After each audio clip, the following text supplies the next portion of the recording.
all the right decisions. Or, in other words, there may be parts of our lives where we look back and say, that was a mistake. That was a wrong decision.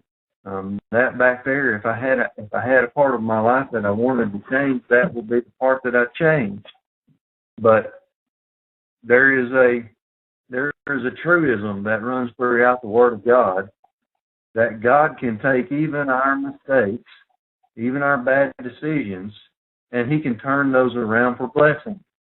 In other words, we may not necessarily be in God's will at the time that we make bad decisions, and there may be ramifications from those bad decisions. But down the road, if we don't go negative towards God's plan, He can take even our bad decisions, even that time in life where we weren't following His will, and He can turn that around for blessing. And that's what we're going to look at tonight in Philippians chapter 1, verse 12. Philippians 1:12. We've just completed Paul's prayer to the super grace believer, and now he is going to tell how God has turned it around for him. But I want to read the verse, and we'll come back and look at it in a little more detail. But I want you to know, brethren, that the things which happened to me have actually turned out for the furtherance of the gospel. So we start out with, in our new verse, with a conjunction. We have in our New King James, but it is the conjunction D-E, and it could actually be translated now. He is going to change gears. He's switching gears from his prayer earlier, and now he is going to give a statement. He's going to give a statement about his position, about his situation that he is in right now. And that's the next word, boulomai. It's a verb in the present, active, and indicative. And the word boulomai in the Greek actually means to explain something, but it also means to explain something to someone that you love. And that brings in our next word, brethren, adelphos. And this is a unique word that we have carried on over into some of our English words. Philadelphia is a word that comes from this, and we know the city of Philadelphia is a city of brotherly love. And we have brethren in our Bibles. Adelphos is actually a technical Greek word that stands for royal family. That means those church-age believers who are in the top circle. And so when you see the word brethren, it points to born-again believers, church-age believers, and it points to union with Christ, where we are all royal family. We have another word here, gnosko. It means to comprehend, and that's the word you have, to know. He wants you to know, brethren. And gnosko means to comprehend. He wants you to take it in, assimilate this information, and comprehend it. Not just academically, but understand it fully. The next phrase, the things which happened to me. Hoti ta kata eme. And the things according to what happened to me. And this is actually a Greek phrase. It's an idiom that means I want you to understand my situation. I want you to understand where I am, what's going on in my life. And I need you to understand how this happened to me, have actually turned out. We have erkomai, mala, day. And so these things have come to fruition. They've come to take place. They have evolved to this point, is what he is saying. The last phrase, turned out for the furtherance of the gospel. Eis prokope euangelion. And here we have the gospel of Jesus Christ. This is salvation gospel. This is how he is going to be able to communicate to others about the death, burial, and resurrection of Jesus Christ. And when you see the gospel, sometimes it actually means just good news. It doesn't necessarily mean Bible doctrine. Sometimes when you see gospel, it means about he's talking about the death, burial, and resurrection of Jesus Christ. And then other times, he is actually talking about Bible doctrine, the good news, phase 2 truth. And so we see here, Paul's situation is actually furthered the gospel message. Now, you may ask yourself, well, what is his situation? Well, Paul is in chains. He's in prison. He's in a Roman prison, and he's actually incarcerated. And you say, wow, well, he's sitting in prison writing this letter. Yeah, it sure is. Do you know how he got there? He took a legalistic vow. In other words, Paul went into reversionism. He thought that if he just did this one ritual, he just had to go back to Jerusalem to try to win his Pharisee brothers to Christ. But they were negative. They had veils over their eyes. And that's not where God wanted Paul. God told Paul he was the apostle to the Gentiles. Apostle to the Gentiles, not to the Jews. God would send Peter and James to the Jews. Paul was the apostle to the Gentiles. You're a Gentile. I'm a Gentile. And Paul he got to feeling sentimental about Jerusalem. He got to feeling sentimental about the temple. He got to feeling sentimental about his Jewish brethren. And he decided to go back to Jerusalem. And the people in Jerusalem were negative towards Bible doctrine. That's not where God wanted him at. And we understand the Ephesian elders told Paul, don't go back. And he went back anyway. And he decided, when he got back to Jerusalem, his legalistic Pharisee brethren told him, well, Paul, if you want to have a platform to speak from here, you're going to have to do this vow in the temple because nobody's going to believe that you're legit. Everybody thinks you're a flake out. And so he went to the temple to fulfill a legalistic ritual, and that was going back, remember, going backwards. Ritual without reality is meaningless. We don't live in the age of ritual anymore. We live in the age of reality of Bible doctrine.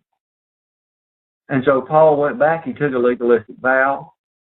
I believe it was the Nazarite vow where they shaved their heads once a year. And all of a sudden, all heck breaks loose. And Paul gets arrested. Actually, the Roman soldiers saved him from a violent death in the crowd because they were about to rip him to pieces. And Paul tried to speak to the Jews who were there, and they would have none of it. And finally, he was arrested, and he had to plead his case all the way to Rome. And so we see here that God took Paul in reversionism. He was in religious reversionism, and he took his bad decision, and he got Paul straightened out. He got him in jail, and he got him secure, got him where he wasn't going to get killed anymore. And listen to this. He used Rome, an establishment good of the Roman Empire, to protect Paul. Isn't that amazing? And while under protection, Paul rebounded. He got back with the program.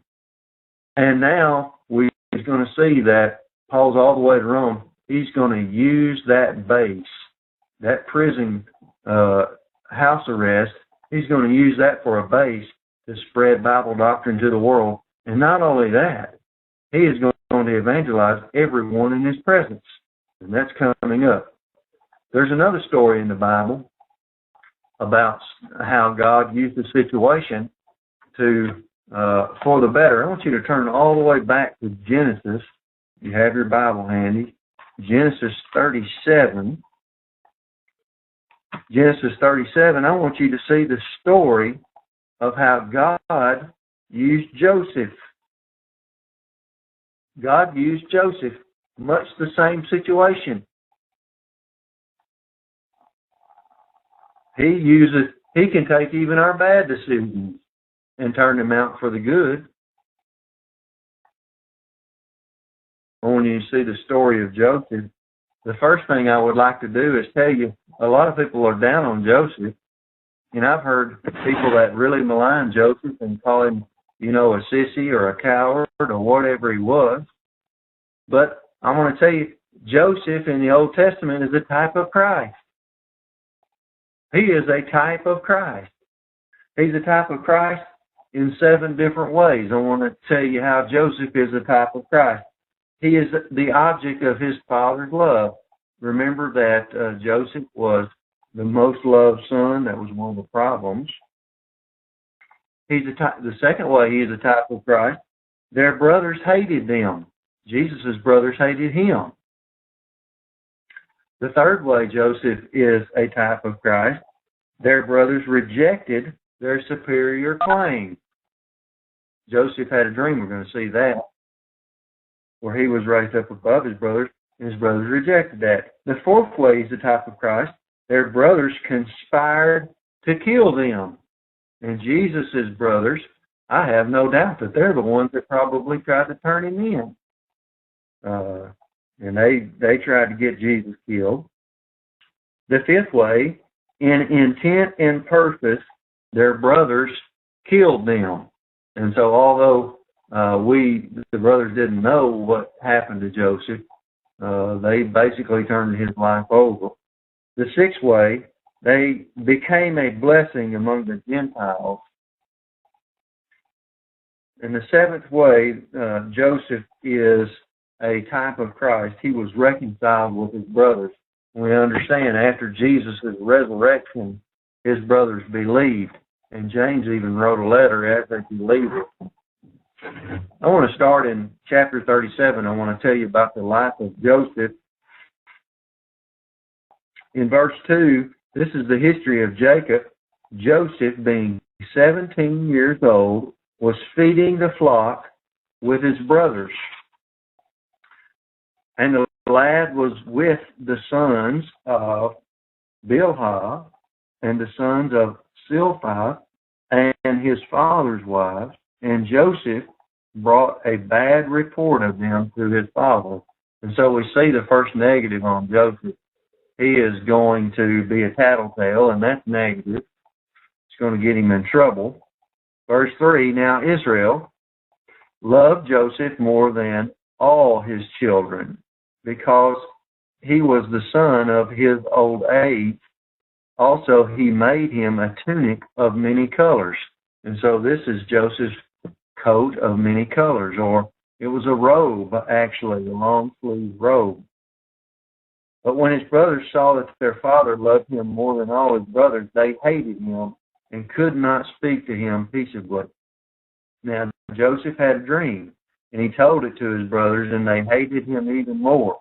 So he said to them, please hear the dream which I have dreamed.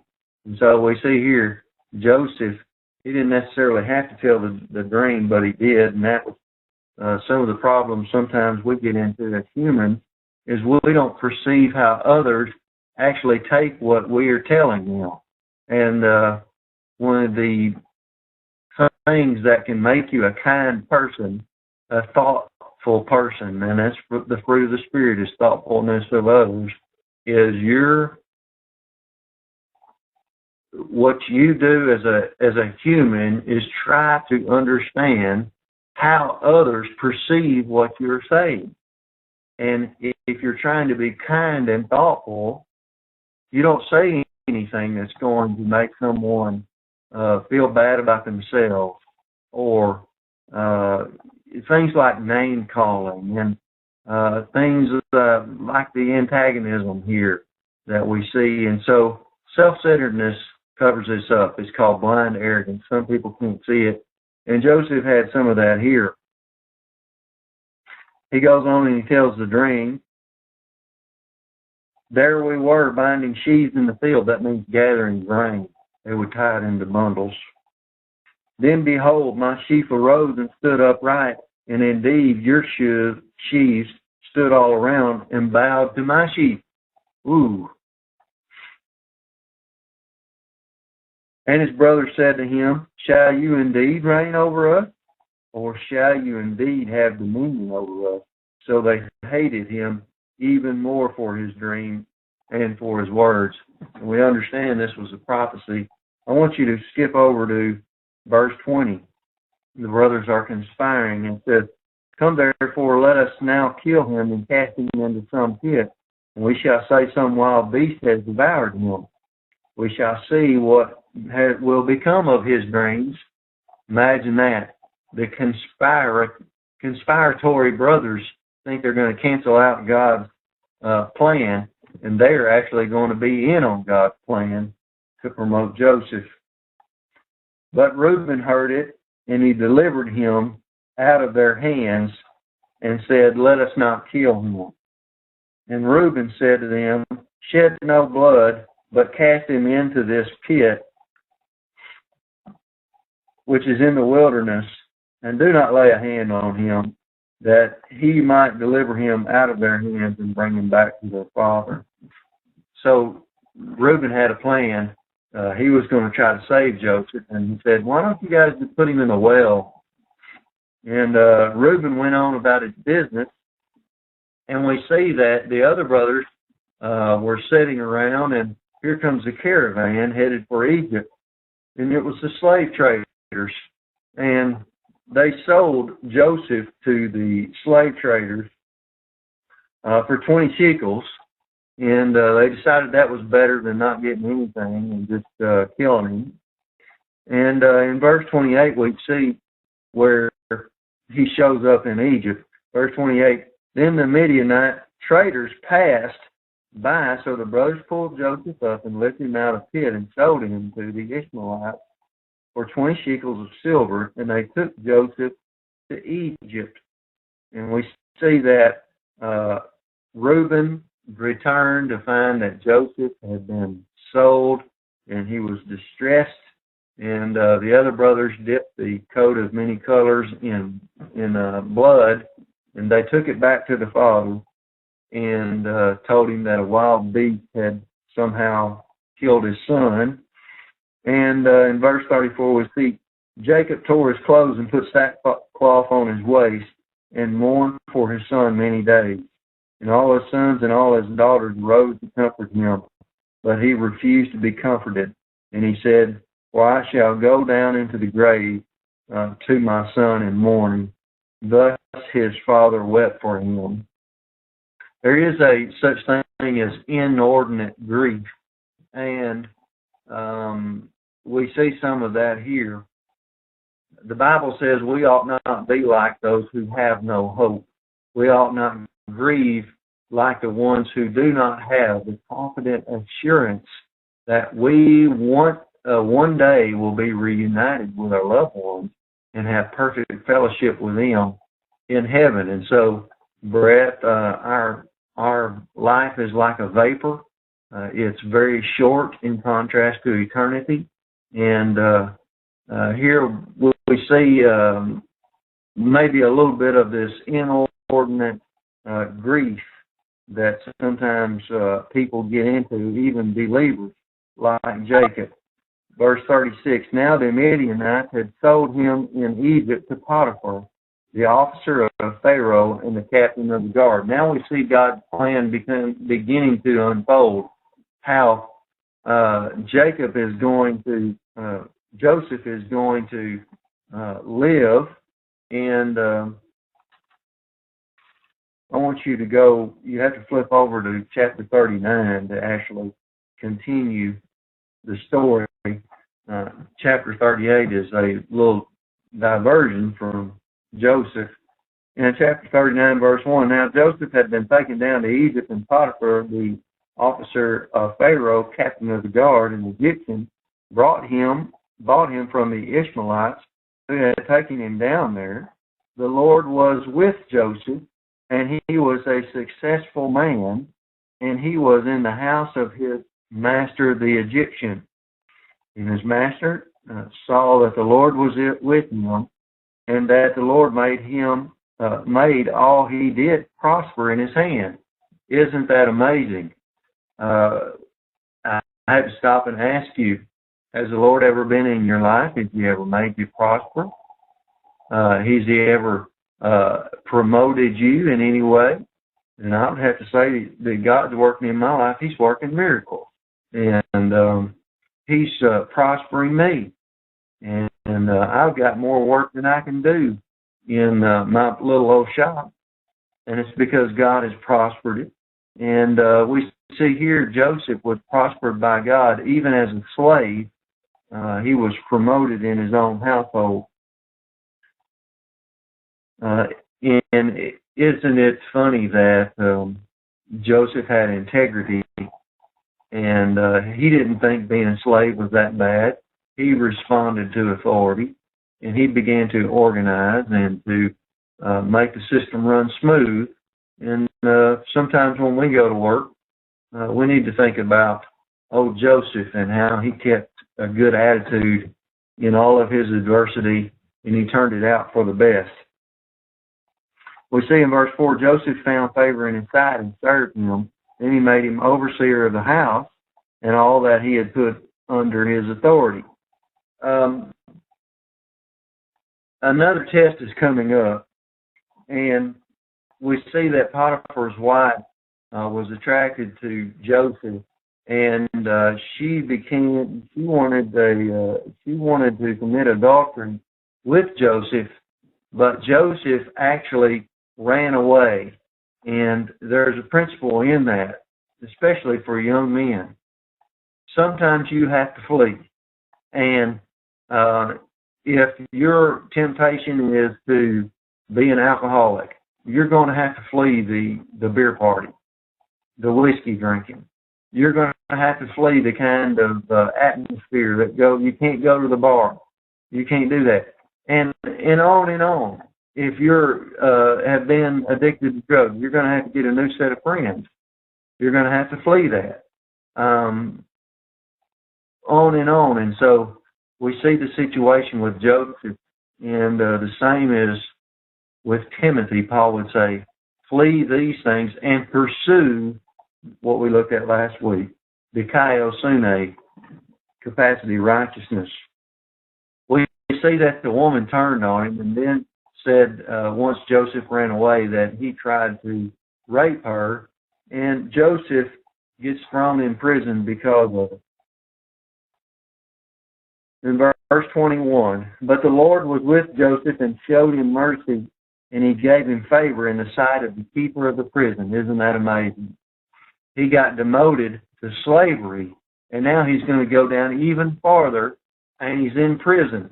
Now, I find this amazing because if I go to prison, and I go to jail quite often to visit with people, nobody reads their Bibles. And nobody wants to know what kind of attitude the Bible says that you ought to have in prison. And many times when I deal with inmates, I have to say, what's wrong with you? Why is your attitude so bad? It doesn't matter if you're in here and you're innocent. Look what God has to say about it. And many times I go to the story of Paul and how he was whipped and how he was in the shackles and in the leggings there, and he was singing in prison. And we have the same attitude here with Joseph. We see in verse 23 that Joseph was promoted. I'm going to tell you why he was promoted. Joseph was able to go into the prison, and he was able to teach the prisoners how to keep a good attitude towards authority.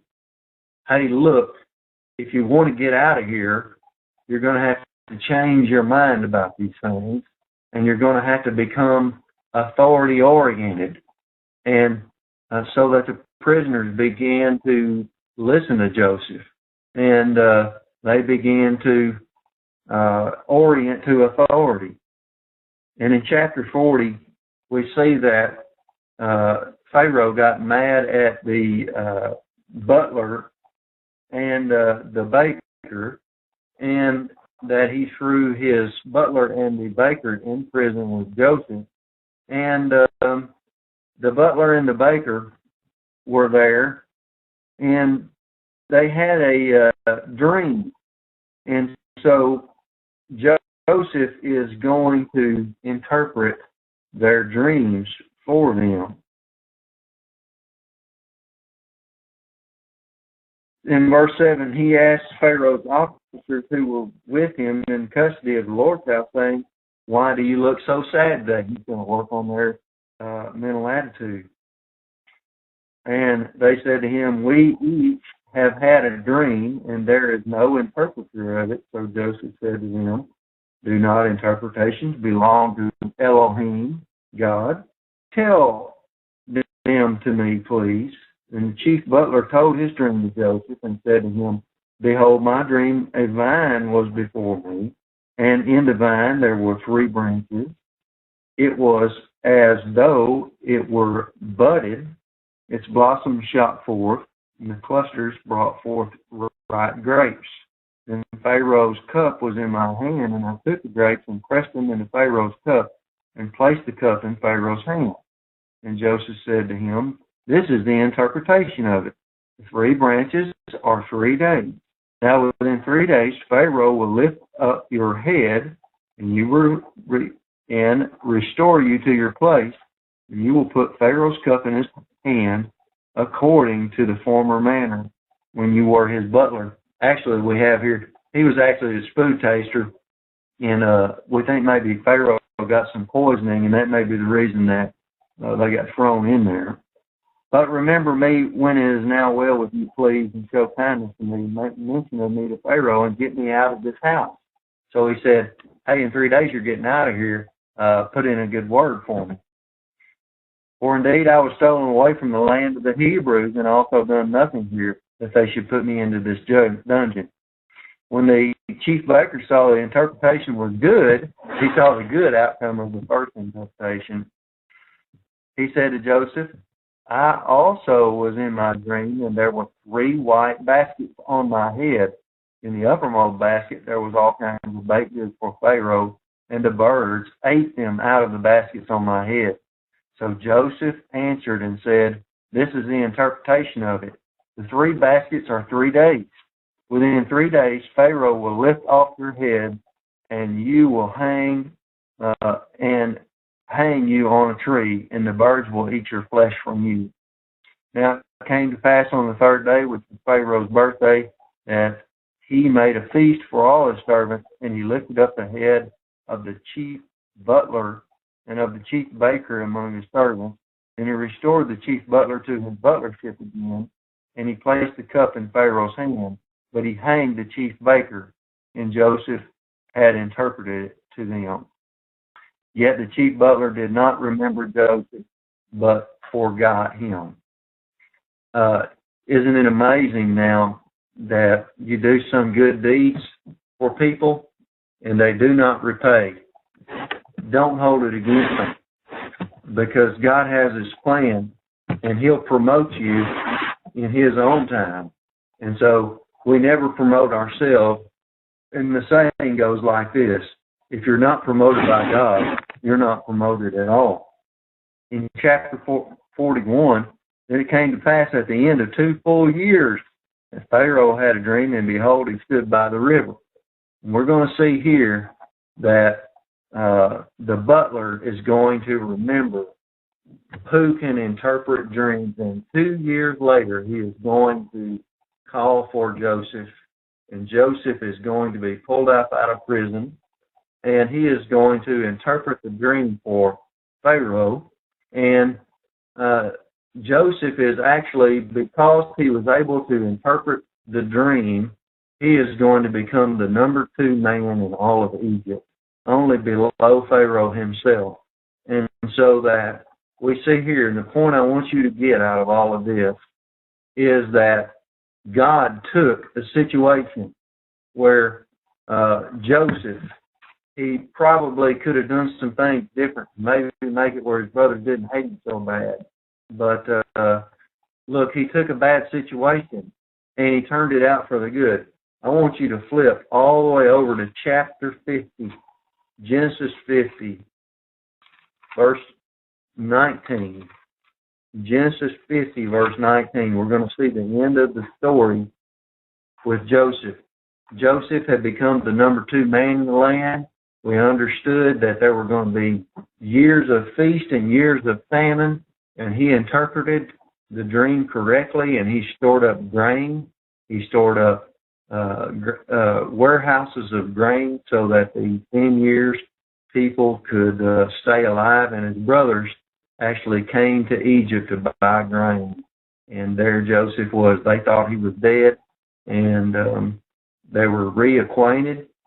And we see here that he lived, and finally his father had died, and his brothers now thought that Joseph might kill them because Daddy was dead, and Joseph didn't want to make Dad mad by killing them, and maybe now it was fixing to happen. And so in verse 19, chapter 50, verse 19, Joseph said to them, "Do not be afraid, for am I in the place of God?" So he is saying, look, I am not God. I'm not God. I'm not going to take your life. Verse 20, but as for you, you meant evil against me. A bad situation. The brothers wanted to kill him, wanted to get rid of him. You meant evil against me, but God meant it for good. You got that? That's Romans 8:28 in our lives. But as for you, you meant evil against me, but God meant it for good, in order to bring it about as it is to this day. It's amazing because God brought this family to Egypt, and he is going to incubate a nation. He's going to incubate a nation right out of Egypt.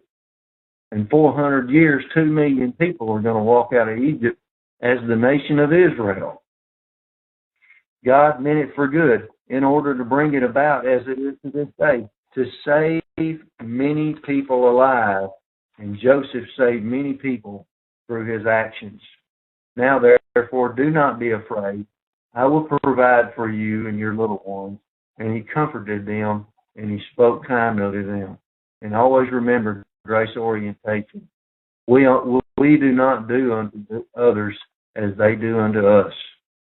No, we don't. That's not a principle. The grace principle is we treat others how God treats others. And many times, God graces out people, and we should have the same attitude. Well, we see here the principle of Romans 8:28 in the lives of Paul and in the lives of Joseph. But I have to ask you, can you look back on your life? Can you see where you might have blundered at some time or another, and how God brought you out of it, and how you came out of that having a new mental attitude, having more thankfulness, having a greater desire for the truth, having a deeper appreciation for what Jesus has done for you? I'm going to tell you, I came through a period in my life where I look back and I knew it was a mistake. But now that I look back, I see how deep God's grace was for my life, and how deep his forgiveness, and how deep his love is for me, how he preserved me during that time. And if it had not been for that time, I have to wonder, would I have as much appreciation for God's forgiveness? Would I have as much appreciation for God's grace? And so the same way that Paul went into reversionism, the same way that I made bad decisions, God brought us out the other side, and he caused it to work out for the good. Let's look at Romans 8:28, and we'll finish out right there. Romans 8:28 is a promise to the mature believer. It's a promise that states that God is in it. God is in it, and many times we can't see God in it. But this verse lets us know that God is in it. And we know, this is a point of doctrine for the super grace believer, and we know that all things work together for good. The word for good is the agathos good. That's the good of maturity. That's the good of intrinsic value. That's the divine good that the super grace believer produces for the good to those who love God.